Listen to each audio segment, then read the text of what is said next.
ఉత్తరప్రదేశ్లో ఘోర ప్రమాదం జరిగింది. ఎటా జిల్లా అలీగంజ్ వద్ద ఓ స్కూల్ వ్యాన్ను ట్రక్కు ఢీకొట్టింది. ఈ దుర్ఘటనలో 15 మంది విద్యార్థులు ప్రాణాలు కోల్పోయారు. మరో 40 మందికి పైగా గాయపడ్డారు. గాయపడిన వారిని సమీప హాస్పిటల్స్కు తరలించి చికిత్స అందించారు.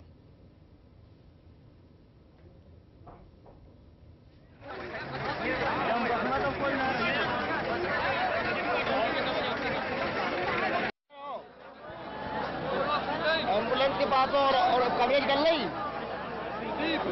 कवरेज कर ली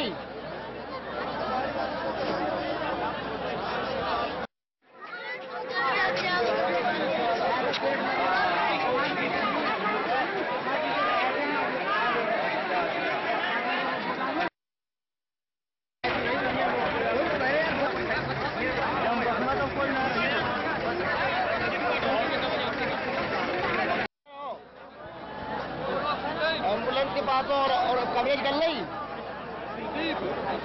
ली